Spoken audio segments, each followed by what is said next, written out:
झोली फैलाने वाले को माता कभी खाली हाथ नहीं जाने देती। आपने भी ज़रूर माता वैष्णो देवी के मंदिर में अपनी हाजिरी लगाई होगी, दर्शन किए होंगे। चलिए आज हम आपको 10 ऐसे रहस्य बताते हैं जो माता वैष्णो देवी से जुड़े हैं। वैष्णो देवी का जन्म। हिंदू महाकाय के अनुसार मां वैष्णो देवी ने भारत के दक्षिण में रत्नाकर सागर के घर रामेश्वर तट पर जन्म लिया था। उनके माता पिता लंबे समय से निसंतान थे। उसी प्रांत माता वैष्णो देवी ने रत्नाकर सागर के घर में जन्म लिया। देवी के जन्म से एक रात पहले रत्नाकर सागर ने वचन लिया था कि बालिका जो भी चाहे उसकी इच्छा के रास्ते में वे कभी नहीं आएंगे। मां वैष्णो देवी को बचपन में त्रिकुटा नाम से बुलाया जाता था। बाद में विष्णु के वंश से जन्म लेने के कारण वे वैष्णवी कहलाईं।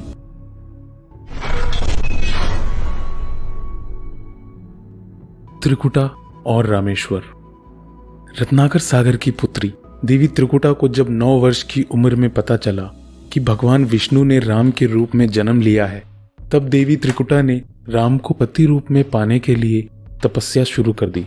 सीता हरण के बाद जब राम और त्रिकुटा की पहली मुलाकात हुई, तब देवी त्रिकुटा ने राम को पति रूप में पाने की इच्छा प्रकट की। तब भगवान राम ने त्रिकुटा को कहा, मैंने इस अवतार में एक पत्नी व्रत रहने का वचन लिया है। मेरा विवाह सीता से हो चुका है, इसीलिए मैं आपसे विवाह नहीं कर सकता। देवी त्रिकुटा ने जब बहुत विनय किया, तब भगवान राम ने कहा कि लंका से लौटते समय जब मैं आपके पास आऊंगा, तब अगर आपने मुझे पहचान लिया तो मैं आपसे विवाह कर लूंगा। श्री राम अपना वचन निभाने के लिए लंका से लौटकर त्रिकुटा के पास आए, लेकिन भगवान राम की माया के कारण त्रिकुटा उन्हें पहचान न सकी। त्रिकुटा के दुख को दूर करने के लिए श्री राम ने कहा कि देवी, आप त्रिकुटा पर्वत पर स्थित गुफा में जाकर मेरी प्रतीक्षा कीजिए। कलयुग में जब मेरा अवतार होगा तब मैं आपसे विवाह कर लूंगा। तब तक महावीर हनुमान आपकी सेवा में रहेंगे। इसी प्रकार भगवान राम के आदेश के अनुसार आज भी वैष्णो माता प्रतीक्षा कर रही हैं और अपने दरबार में आने वाले भक्तों के दुख दूर कर उनकी झोली भर रही हैं।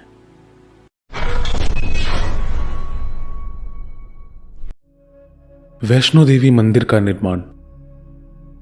ऐसा कहा जाता है कि वैष्णो देवी माता मंदिर का निर्माण लगभग 700 साल पहले ब्राह्मण पुजारी पंडित श्रीधर द्वारा किया गया था। वे बहुत ज्यादा गरीब थे। उनके मन में माता वैष्णो देवी के लिए बहुत ज्यादा भक्ति थी। ऐसा कहा जाता है कि उन्हें एक दिन सपने में माता वैष्णो दिखी और कहा कि उनके लिए भंडारा कराएं। माता वैष्णो को समर्पित इस भंडारे के लिए पंडित श्रीधर ने सभी को भंडारे का न्योता भी दे दिया। इस भंडारे को कराने के लिए लोगों ने मदद भी की, लेकिन वो मदद काफी नहीं थी।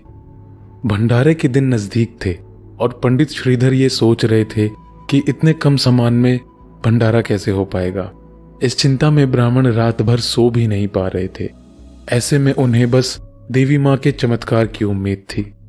भंडारे के दिन बुलाए गए सभी लोग ब्राह्मण की छोटी सी कुटिया में बैठ गए और इसके बाद भी कुटिया में काफी जगह बची हुई थी। इसके बाद ब्राह्मण ने सोचा कि वो इन सब को कैसे भोजन करा पाएगा। उसी वक्त ब्राह्मण ने एक लड़की को बाहर से आते देखा जिसका नाम वैष्णवी था। भंडारे के बाद जब ब्राह्मण ने कन्या रूप में आई माता वैष्णवी से मिलना चाहा, तब वो गायब हो चुकी थी। जब कुछ दिन बाद ब्राह्मण को वैष्णवी कन्या का सपना आया, उसमें स्पष्ट हुआ कि वह मां वैष्णो देवी थी। कन्या के रूप में आई माता वैष्णो ने ब्राह्मण को सनसनी गुफा के बारे में बताया। इसके बाद ब्राह्मण श्रीधर मां की गुफा की तलाश में निकल पड़े और उन्हें ये गुफा मिली। तब उन्होंने ये तय कर लिया कि वह अपना सारा जीवन मां की सेवा करेंगे और इसी तरह ब्राह्मण श्रीधर द्वारा मां वैष्णो देवी मंदिर का निर्माण हुआ।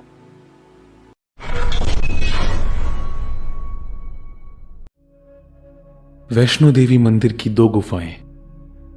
वैष्णो देवी के मंदिर में एक नहीं बल्कि 2 गुफाएं स्थित हैं, जिसमें से एक गुफा को हम सभी गर्भजून के नाम से जानते हैं, जो त्रिकुटी पर्वत पर स्थित है। उसकी ऊंचाई लगभग 1200 फीट है। ये गुफा अर्धकुंवारी के पास है, जहां मां वैष्णो देवी ने 9 महीने कठोर तपस्या की थी।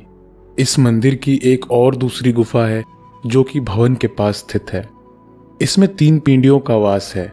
ये पिंडियाँ देवी सरस्वती, लक्ष्मी, काली की हैं। लेकिन माता वैष्णो देवी की यहाँ कोई पिंडी नहीं है। माता वैष्णो देवी यहाँ अदृश्य रूप में मौजूद हैं। फिर भी ये स्थान वैष्णो देवी तीर्थ कहलाता है। इस गुफा में पवित्र गंगा जल निकलता रहता है। माना जाता है यहाँ कई प्रकार के चमत्कार भी देखने को मिलते हैं। गुफा में भैरव का रहस्य। माता वैष्णो देवी मंदिर में भैरव का शरीर रखा गया है। मां वैष्णो देवी ने भैरव को त्रिशूल से मारा था, जिससे उसका सर उड़कर त्रिकुट पर्वत पर भैरव घाटी में चला गया था, जिसके कारण वहां भैरव मंदिर का निर्माण हुआ था। और तभी से भैरव का शरीर माता वैष्णो देवी के मंदिर में है। कहा जाता है कि अपने वध के बाद भैरव को अपनी भूल का पश्चाताप हुआ और उसने मां से क्षमा की भीख मांगी। माता वैष्णो देवी जानती थी कि उन पर हमला करने के पीछे भैरव की प्रमुख मंशा मोक्ष प्राप्त करने की थी। उन्होंने ना भैरव को पुनर्जन्म के चक्कर से मुक्ति प्रदान की और उसे वरदान देते हुए ये कहा कि मेरे दर्शन तब तक पूरे नहीं होंगे जब तक भक्त मेरे बाद तुम्हारे दर्शन नहीं करेगा। उसी मान्यता के अनुसार आज भी भक्त माता वैष्णो देवी के दर्शन के बाद करीब 3.25 किलोमीटर की चढ़ाई करके भैरव के दर्शन करने जाते हैं। तो दोस्तों, आप भी जब माता वैष्णो देवी के दर्शन करने जाएं तो भैरव के दर्शन जरूर करें। महाभारत के युद्ध से पहले माता वैष्णो देवी की पूजा। महाभारत जो पांडवों और कुरुक्षेत्र युद्ध का विवरण देता है, जिसमें वैष्णो देवी की पूजा का उल्लेख है। कहा जाता है कि कुरुक्षेत्र युद्ध से पहले कृष्ण की सलाह से देवी की पूजा की थी। उनकी भक्ति से प्रसन्न होकर देवी मां वैष्णो देवी के रूप में उनके सामने प्रकट हुई। जब देवी प्रकट हुई तो अर्जुन ने एक स्तोत्र के साथ उनकी स्तुति करना शुरू कर दिया। आमतौर पर माना जाता है कि पांडवों ने सबसे पहले कोल कंडोली और भवन में देवी मां के प्रति श्रद्धा और कृतज्ञता में मंदिर का निर्माण किया था। एक पहाड़ पर त्रिकुटा पर्वत से सटे और पवित्र गुफा की ओर मुख किए हुए 5 पत्थर की संरचनाएं हैं, जिन्हें 5 पांडवों के रोग प्रतीक माना जाता है।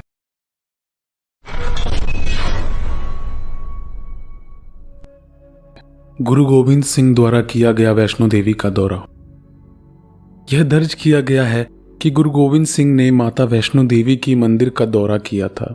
जब वे पूरा मंडल की यात्रा कर रहे थे, यह देवी मां के मंदिर में जाने वाले किसी ऐतिहासिक व्यक्ति का सबसे पहला अभिलेख था और यह भी माना जाता है कि स्वामी विवेकानंद जैसे कई प्रमुख संतों ने मंदिर का दौरा किया है।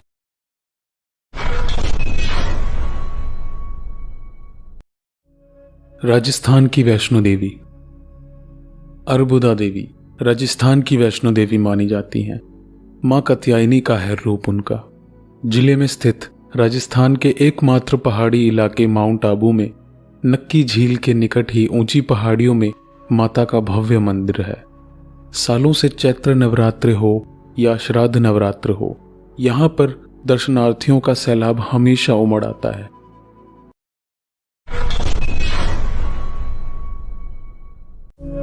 माता वैष्णो देवी मंदिर का रास्ता।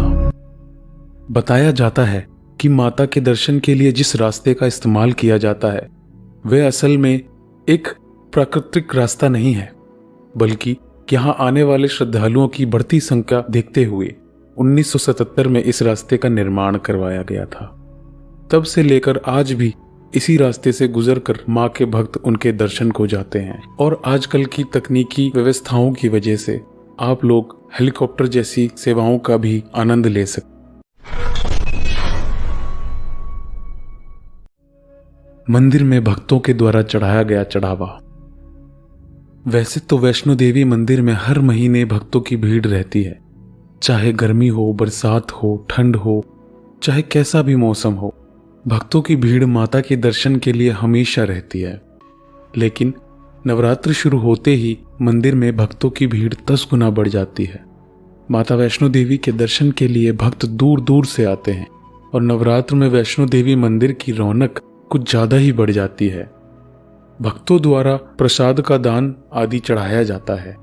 लेकिन आज हम आपको बताते हैं कि आखिर माता वैष्णो मंदिर में हर वर्ष लगभग भक्तों द्वारा कितना चढ़ावा चढ़ाया जाता है।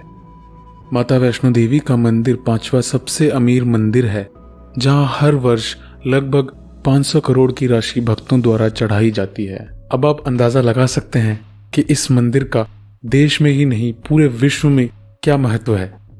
तो दोस्तों, आइए मिलकर बोलते हैं जय माता दी। अगर आपको ये वीडियो पसंद आई हो तो लाइक कर दीजिए और सब्सक्राइब भी कर दीजिए।